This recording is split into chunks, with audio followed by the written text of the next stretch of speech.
Muli sa bawat isa, papasimula po tayo sa ating pag-aaral. At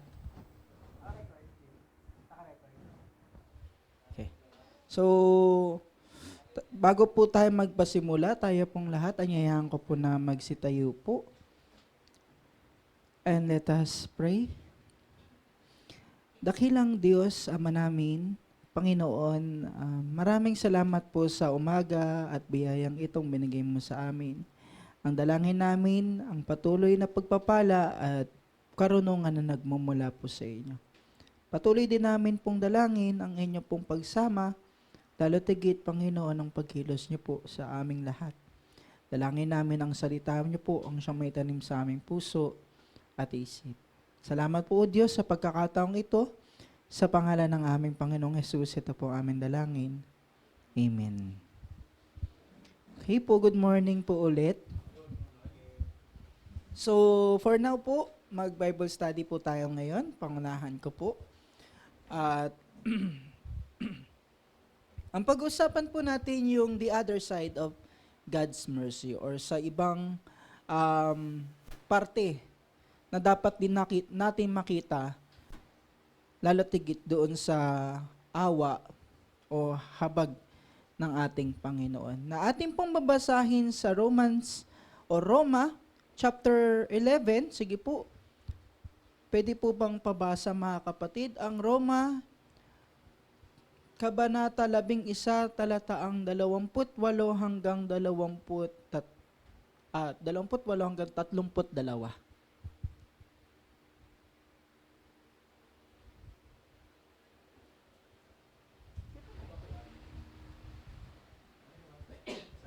O sige, kaya lang. Nabasa na lang po.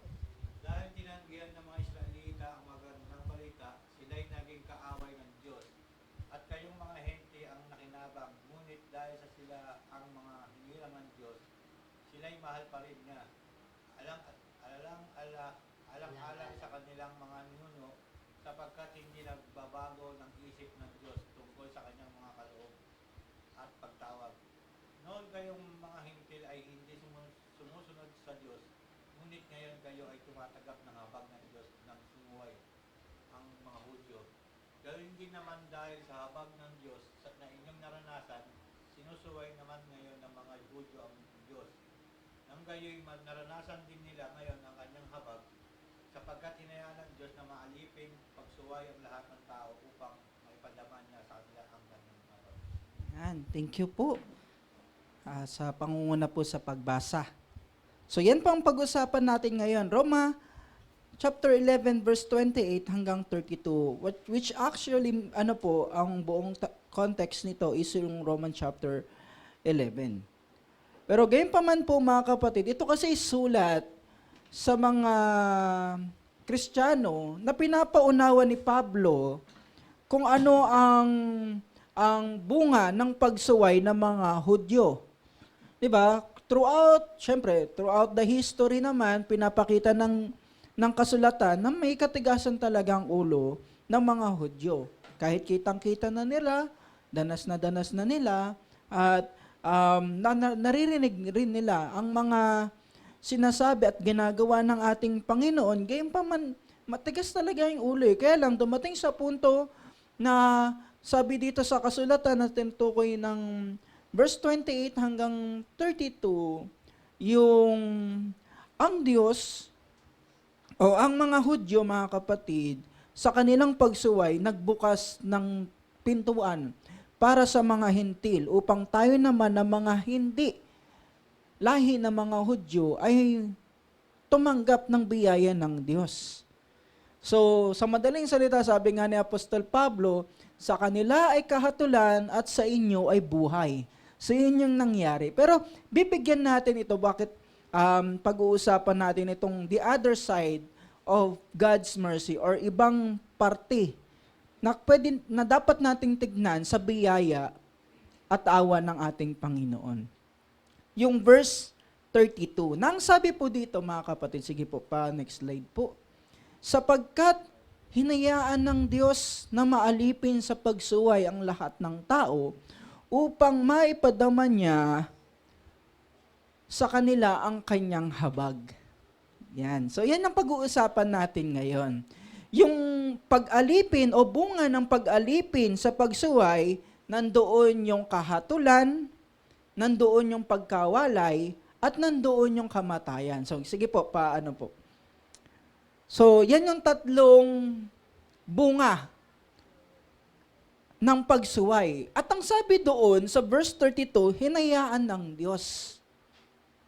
So, ang magiging tanong dito, mga kapatid, bakit hinayaan ng Diyos? Di ba? Kasi kung halimbawa tayo, ayaw natin bilang isang mabuting magulang, ayaw natin na mapahamak o masugatan nga lamang di ba? O madapa yung mga mahal natin sa buhay o yung anak natin.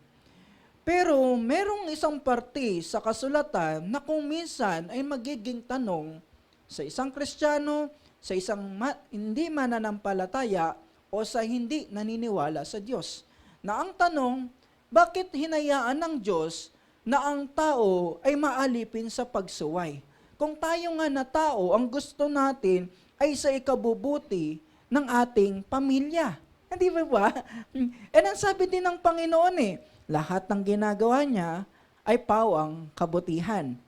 Di ba? So magiging tanong dito, bakit hinahayaan o hinayaan ng Diyos na mangyari ito sa mga tao? Hindi lamang sa hentil, kundi sa mga tao. Gaya nga ng binabanggit natin dito, na ang bunga ng pagsuway o nangyari sa tao, ang kahatulan, o ibig sabihin, yung kahatulan sa ating kasalanan, sa pagkawalay o complete separation from the presence of God, at gayon din, eternal death. So hindi lang siya basta maliit na bagay niyong hinayaan ng Diyos sa atin. Kaya nga, bakit? Katulad din nito mga kapatid, so maraming, gaya nga ng sinabi natin, sa kasulatan din, may mga nangyayaring tanong din dito. Halimbawa, itong kay Jonas. Ang sabi ni Jonas, bakit nga ba ayaw pumunta ni Jonas sa Ninive? Kasi ayaw niyang mabigyan ng pagpapatawad ang mga taga Ninive dahil sa kanilang kasamaan. Pero, nangyari, alam natin ng history, nangyari, pinatawad ng Diyos ang Ninive at nagalit si Jonas. Sabi ng chapter 4 verse 1 to 5. Ang sabi nga dito ay sumama ang loob ni Jonas dahil sa pagpapatawad ng Panginoon sa Ninive at galit na galit siya. Galit na galit siya kanino? Or saan? Dalawa. O kaya tatlo. Una, galit na galit siya doon sa Diyos.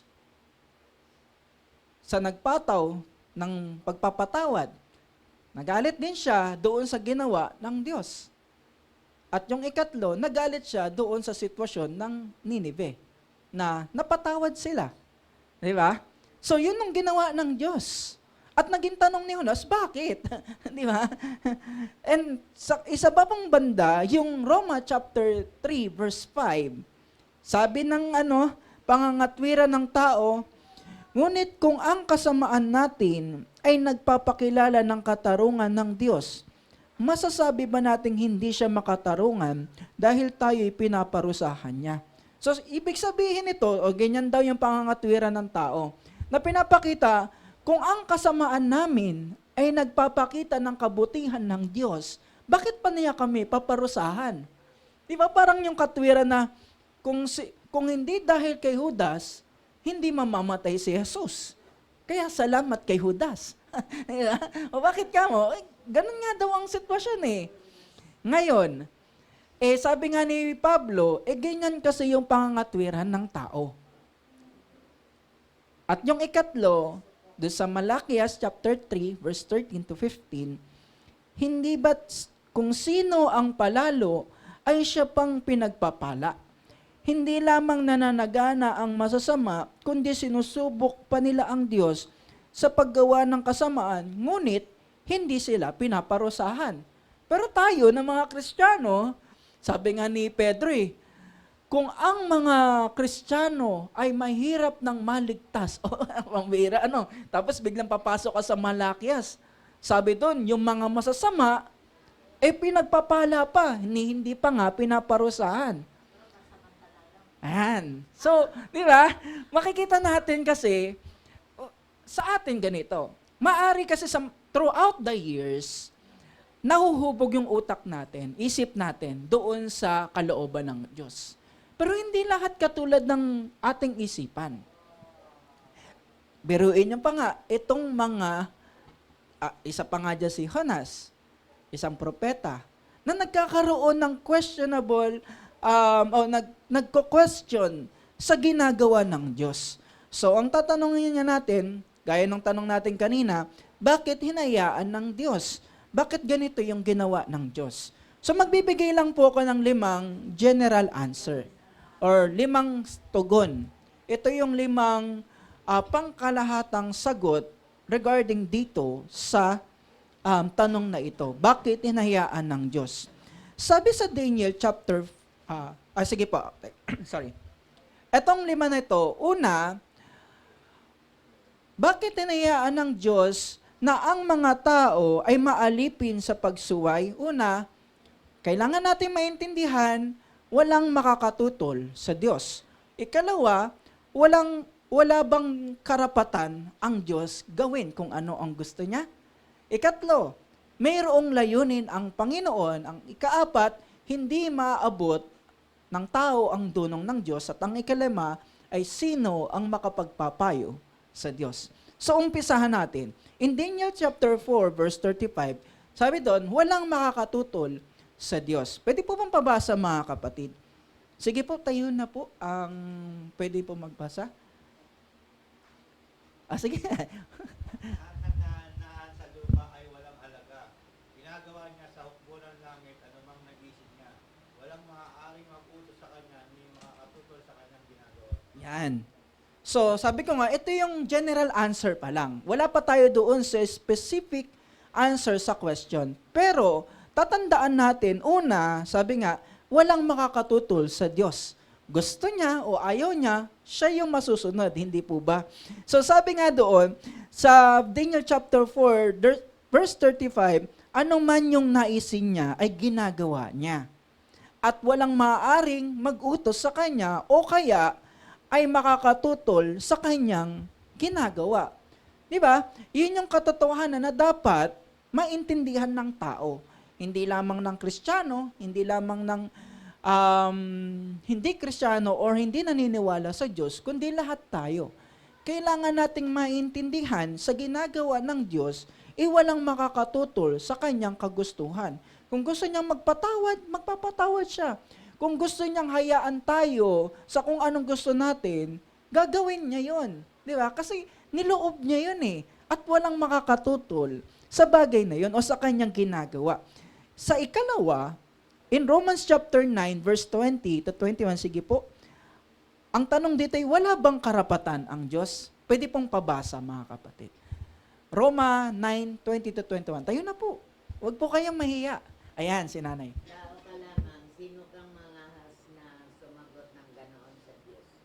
Masasabi kaya ng isang hinuhubog sa kanyang manghuhubog, bakit ninyo ako ginawang ganito?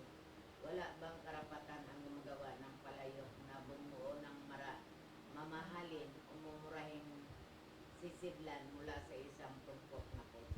So, sabi doon, kumbaga, hinelin tulad ni Pablo ang kagustuhan at kalooban ng Diyos bilang isang potter.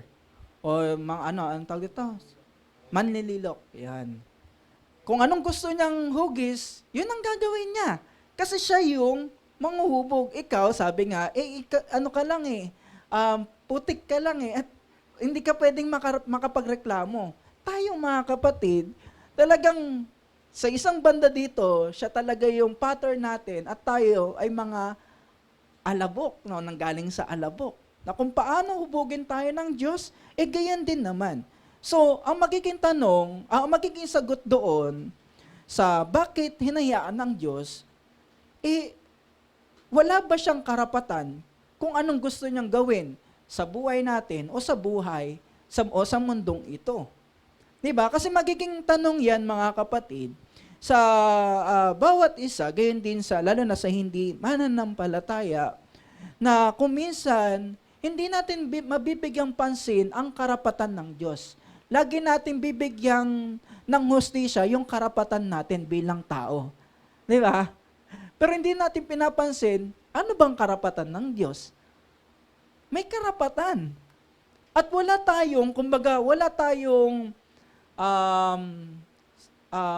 angal sa kung anong gawin ng Diyos. Kaya nga ang tanong dito, tao ka lamang. So, tandaan mo, tao ka lang. Na? Bakit ka sumasagot ng mga marahas o mga nangangahas ng ganoon sa Diyos? At sabi niya, ay wala bang karapatan ang gumagawa ng palayok na bumuo ng mamahalin o mumarahing sisidlan. So, sa ikalawa, mga kapatid, natatandaan natin sa sagot o tugon dito sa tanong na bakit hinayaan ng Diyos ang mga tao na maalipin ng kasalanan.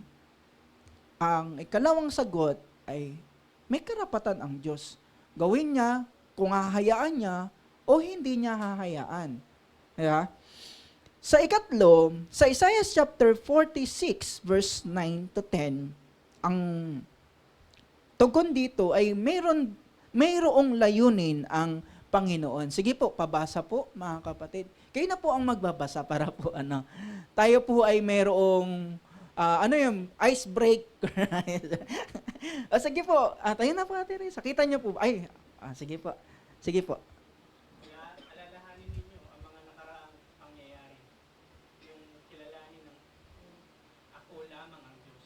At maliban sa akin ay wala nang iba. Kasimula pa'y itinakda ko na at aking inihayag kung ano ang magaganap. Sinabi kong tiyak na magaganap ang lahat ng balak ko at gagawin ko ang lahat ng gusto kong gawin. Yan. So, sa simula pa lamang, actually, bago pa nga lamang talaga buuin ang sanlibutan at lahat ng nandirito, alam na at nakikita na ng Diyos. Kaya kung anong plano o anong layunin at kung anong magaganap, matitiyak natin na sa lahat ng bagay may layunin ang Panginoon. Katulad ng prayer meeting natin nung nakaraan, nung isang araw, 'di ba? Mula doon sa isang baog at matanda na babae pero nagkaroon pa rin ng anak. At isa sa binahagi natin doon nung kanyang anak o na si Juan na tagapagbautismo, hindi sukat akalain ng mag-asawa, siya pa yung magiging tagapaghanda ng daraanan ng Panginoon. At sabi pa nga doon, siya pa yung aakay sa mga tao na mapanumbalik sa Panginoon. Di ba? Gaya ng binanggit ko doon sa Bible study namin, sa home Bible study. Ano man yung gawin ng Diyos, ano man ang ibigay ng Panginoon, at ano man ang ipangyari ng Panginoon, ano man ang gawin niya, mga kapatid, may layunin. Mayroong pinaplano o may binabalak ang Panginoon. Sa kung anong gusto niyang gawin, may mabuting dahilan ang Panginoon. Pwede niyang i-reveal, pero pwedeng hindi niya rin i-reveal. Di ba? Kasi siya yung may kalooban sa bagay na yun eh. Karapatan niya yun. Gaya ng sinabi natin kanina, may karapatan ang Diyos. Karapatan niyang ihayag sa atin ang mga bagay na kailangan nating maunawaan at yung mga bagay na hindi na natin kailangang maunawaan. May layunin ang Panginoon sa lahat ng pangyayari. Bagaman hindi natin lubos maintindihan sa ngayon, pero maiintindihan din natin balang araw. Diba? So, yan yung ikatlong pangunawa dito sa ating tinatalakay na makikita natin, mga kapatid, God is the Lord of history. Siya yung Diyos na may hawak at Panginoon ng mga pangyayari sa ating mundo. God is the Lord of history. Kaya nga sabi ng Psalms chapter 67 verse 4, naway purihin ka na mga nilikha, pagkat matuwid kang humatol sa madla. Ikaw ang patnubay ng lahat ng bansa. sa salitang patnubay, at hindi lamang to specific sa isang tao, sa isang lahi, kundi sa lahat ng bansa. Na tayong lahat ay pinapatnubayan ng Diyos mula doon sa tinatahak natin. At may mga taong titigas ang ulo na lalayo doon sa patnubay niya, pero meron din naman ng mga tao at kanyang nilikha na sumusunod. Pero anuman yung mangyari, alam ng Diyos kung ano yung, ano man yung gawin ng tao, alam ng Diyos kung ano yung hinaharap. Tapos na nga yung mga pangyayari sa mundong ito sa mata na ng Panginoon at sa kanyang kaalaman. Tayo, nasa kasalukuyan pa lang, di ba? Pero gayon pa man, ipinapaalam ng Diyos kung ano yung nangyayari at mangyayari sa hinaharap. Gayon din naman yung pinag-usapan natin nung nakaraang linggo. 'Di ba yung ang Panginoong Hesus ay hindi niya nalalaman kung ano yung oras at araw ng kanyang pagbabalik, ang Ama lamang. So bakit ganoon, 'di ba? So may kalooban, pero niya sa ganung pangyayari. May kalooban ang Ama na ipaalam o hindi ipaalam sa anak kung ano at kung kailan at anong araw siya babalik. Gayon din sa atin. Walang nakakaalam. Yan na yung sinabi ng Diyos. Pero tayo, pilit nating inaalam. Maraming reliyon. No? Ano po, sino po ba yung natakot matulog dito nung ano ba yun? Yung 2012 ba yun? Tama po ba yun? Di ba? May buong kanta pa nga ng 2012 nun yung awit na di ba? Bakit? Kasi daw, tama ba? Ayon sa Mayan calendar ba yun? Hanggang 2012 lang ata yung kanilang. Sorry kung mali ako doon sa parte na yun. Pero alam ko, may isang kalendaryo silang pinagbatayan na hanggang doon lang yung taon.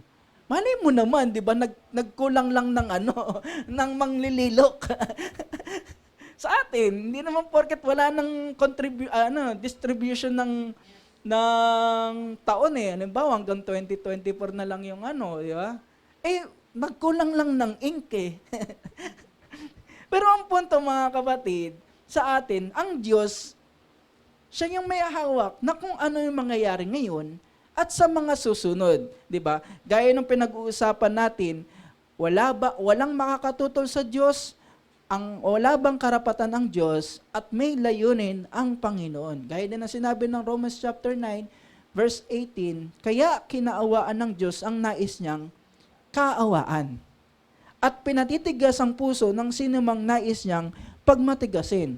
Actually, itong chapter 9 ng Roma, nagiging question ito, yung katulad yung kay Paraon.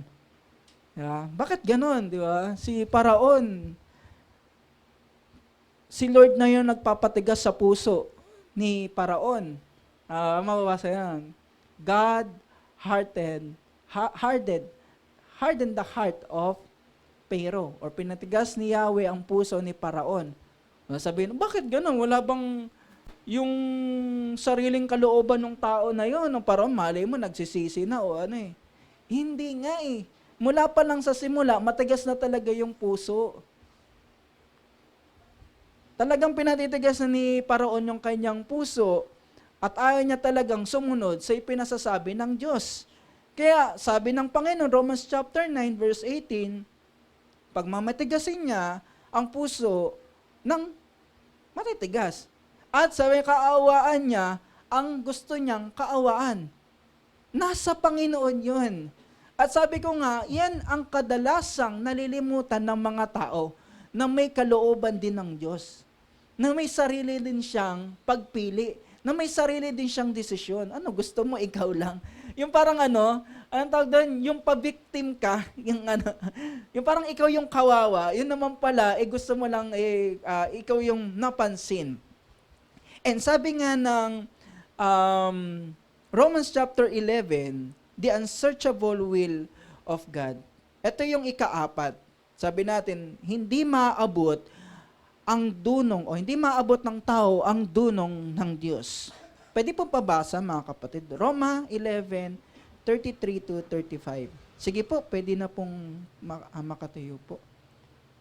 Sige po, simulan ko muna. Sabi dito, lubhang napakasagana ng kayamanan ng Diyos at di matarok ang kanyang karunungan at ang kanyang kayamanan. So, sige po, next po. Pabasa po mga kapatid. Kaya ito ang magiging tanong sa bawat isa. Sige po, pwede pong pabasa. Tayo na po, para po tayo po ay, sige Nay Nida. Makakapagpaliwanag ng kanyang mga kapasyahan. Sino ang makakaunawa ng kanyang mga pamamaraan? Sino ang nakakaalam sa pag-isip ng Panginoon? Sino ang maaaring maging tagapayo niya? Sino ang nakapagbigay ng anuman sa kanya na dapat niyang bayaran? Yan. So, yan na yung tanong. Yung kumbaga parang, yan yung tanong na alam mo na yung sagot. Wala. Di ba? Kung katulad, sabi kanina, yung karunungan ng Diyos o yung dunong ng Diyos ay walang makakaabot, sabi nga doon, di matatarok ang kayamanan at karunungan niya. Di ba? So kaya nga ang magiging tanong, sino yung makakapagpaliwanag ng kapasyahan niya? Sino yung makakaunawa ng paraan ng Diyos? At sino ang nakakaalam ng pag-iisip ng Diyos? Baka alam mo, pasabi naman. Di ba? Ngayon, diretso pa natin. Kung magpapayo, sino ang magiging tagapayo ng Diyos? Si President ba? Si Vice President? Magkagulo din, ano? O sino ang makapagbibigay ng anuman para bayaran ng Diyos? Kaya ito yung tanong na alam nating ang sagot ay wala. Bakit kamo? Sapagkat kinakailangan nating maintindihan mga kapatid, gaya ng pinag-uusapan natin, bakit hinayaan ng Diyos na maalipin ng tao o lahat ng tao sa kasamaan o kasalanan, maintindihan natin na may layunin, plano at kalooban ang Panginoon. Hindi natin kayang panghawakan yun. I mean, hindi natin kayang, pangunahan yung bagay na yun. At kung meron kang payo, kaya mo bang payuhan ng Diyos? Lord, baka naman. Di ba? Lord, ganito kasi yan, ganito, ganito. Di ba? Sino ba makakapagpayo? Sino ang kayang magbigay sa higit na kanyang ibinibigay? Sino bang nakakaalam ng pag-iisip ng Panginoon? Kaya dito, mga kapatid, ito naman yung ikalawang sagot dito sa ating pinag-uusapan. So kung kanina ay general answer, na kumbaga ang sagot ay pangkalahatan o malawak na katugunan, ito yung specific answer by observation sa Scripture. Una, kaya hinayaan ng Diyos na ang tao'y maalipin sa kasalanan upang maipakita ang kamangmangan ng puso ng tao dahil sa kasamaan.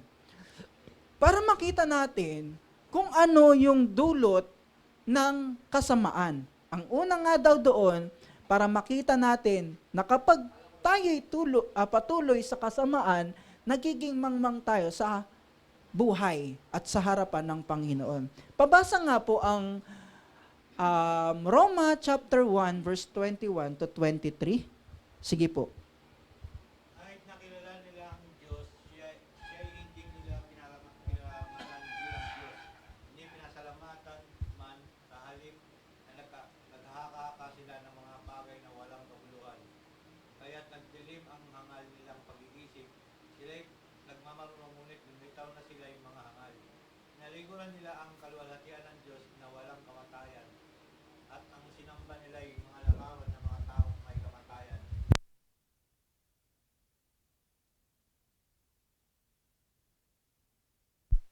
Thank you po sa pagbasa muli. So una, kilala nila ang Diyos. Pero kahit, sabi doon, kahit kilala nila ang Diyos, ano nangyari? Dahil sa kasamaan ng tao, naghahaka-haka sila ng walang kabuluhan, nagmamarunong, at tinalikuran ang kaluwalhatian ng Diyos. So, niloob ng Diyos na ang tao'y mapaalipin ng kasalanan upang mapakita sa mga tao kung ano ang dulot o resulta ng isang buhay o puso na may kasamaan. Diba? Kilala na nila ang Diyos. Sabi pa nga doon, kahit na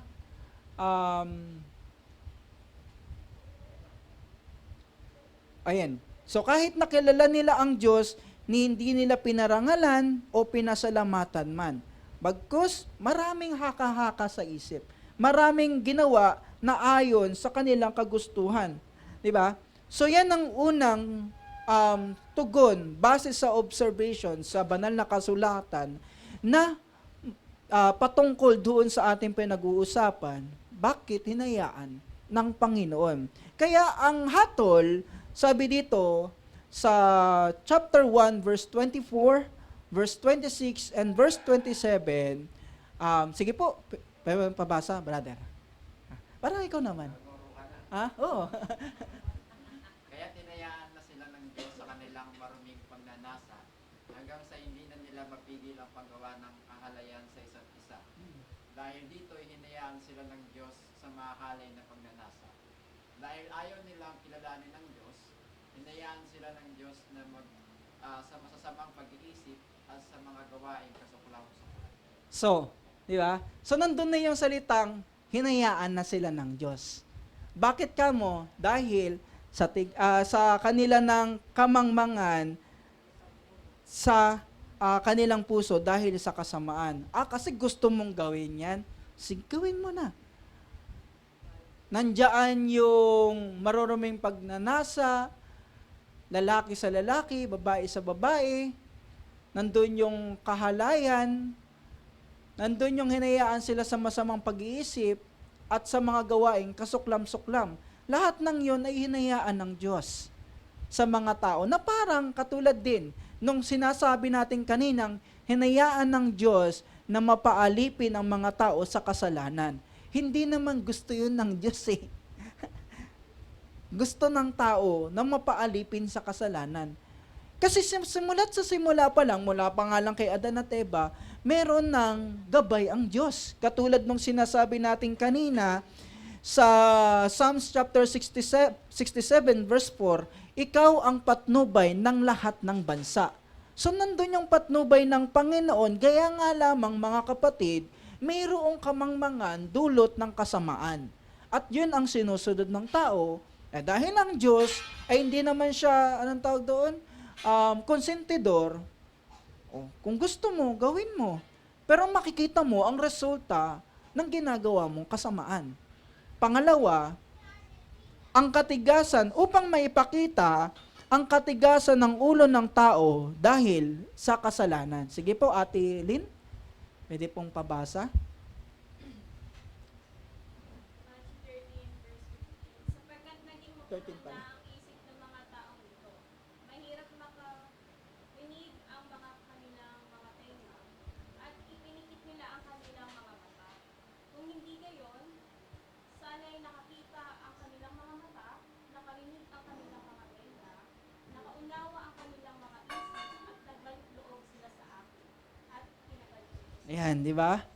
So, sa simula, yung pinag-uusapan natin, pinakita ng Diyos yung kamangmangan ng tao sa kasamaan. Pero ang Diyos hindi pa rin tumigil sa pag-abot sa mga taong ito. At ang ginawa niya, nagbigay siya ng pagkakataon na magbalik loob sa Kanya at pagalingin. Pero ang sabi ng Panginoon, naging mapuro lang isip, mahirap nang makarinig, at ipinikit ang kanilang mga tenga. Nandun na yung sariling paggawa or sa sariling desisyon ng mga taong ito na hindi. Ayaw namin makinig. Kung anong gusto namin, gagawin namin. Na sinasabi ng kasulatan sa atin, kung bakit hinayaan ng Panginoon ang tao'y mapaalipin sa kasalanan na nagdudulot ng kamatayan, ng pagkawalay, at ng kamatayan, ang sinasabi natin, mga kapatid, para maipakita ng Panginoon, ang tigas na kasi ng ulo mo. Hindi mo na sana dinatnan yung ganyang pangyayari. Pero dahil sa katigasan ng ulo, naranasan o nadatnan mo ang buhay, ang kamatayan, imbes na ang buhay. At panghuli po, mga kapatid, ang sariling pagpapasya o kalooban ng individual. So the Bible states that we have the ability to choose, but also have the responsibility to choose wisely and our accountability to what we are choosing. So, ang Bible, pinapaunawa sa atin na mayroon tayong kakayanang pumili. At sa pagpili na yon, responsibilidad na piliin ang tama o ng may karunungan. At sa pagpili o sa anumang pinili natin, accountable ka doon. Di ba? Katulad ng, I think, Deuteronomy chapter 29 or chapter 30 verse 29, nang sinasabi ng Diyos, ito ang kapag susunod ka sa akin, buhay ang matatamo mo. Pero kung susuway ka naman, kapahamakan ang matatamo mo. Pero alam niyo sa isang banda, I think chapter 30 verse 30, ano sinasabi doon?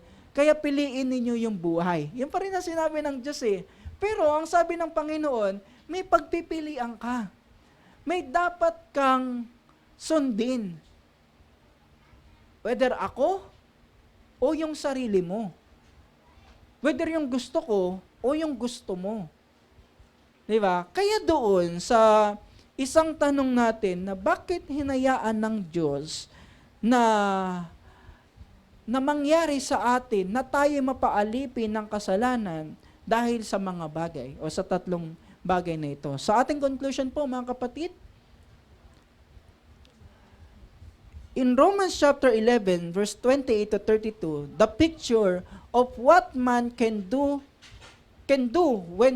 when he choose his own will and what God can do when he choose his will. Pinapakita sa atin mga kapatid, sorry po sa typo, pinapakita sa atin sa Romans chapter 11 verse 28 to 32, isang larawan kapag pinili mo ang iyong sariling kagustuhan at kapag pinili din naman ng Diyos ang sarili niyang kagustuhan. So, sana po meron po tayong mga napulot po ng mga aral. Meron po bang tanong, paglilinaw, at karagdagan, mga kapatid? Meron po ba tayong tanong sa ating pong pinag-usapan na ito?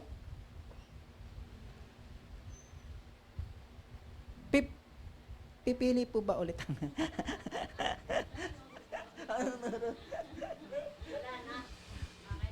Okay na po. Sige po. Ay, text na, Brother Larry, Sige po. Tayo pong lahat ay magsitayo mga kapatid at magpasalamat sa ating Panginoon. Let us pray.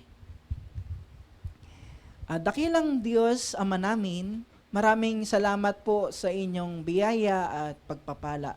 Sa muling pangunawang ibinigay mo sa amin upang maintindihan, Panginoon, o hindi kami marating sa isang paninisi, Panginoon.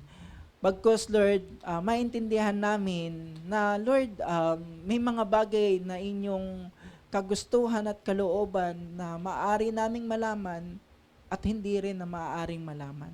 Pero higit sa lahat, Panginoon, idinadalangin namin na sa aming puso at isip, makita rin ang inyo pong kalooban sa bawat pangyayari at sitwasyon, sa inyong mga ginagawa, plano at panukala sa mundong ito, sa bansang ito, at sa buhay po namin.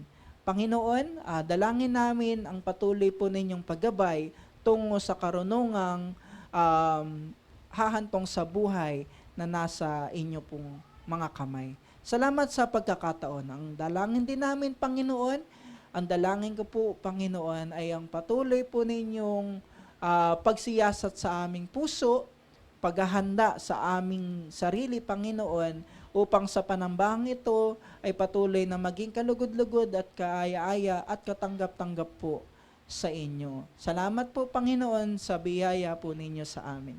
Sa pangalan ng aming Panginoong Hesus, ito po ang aming dalangin. Amen.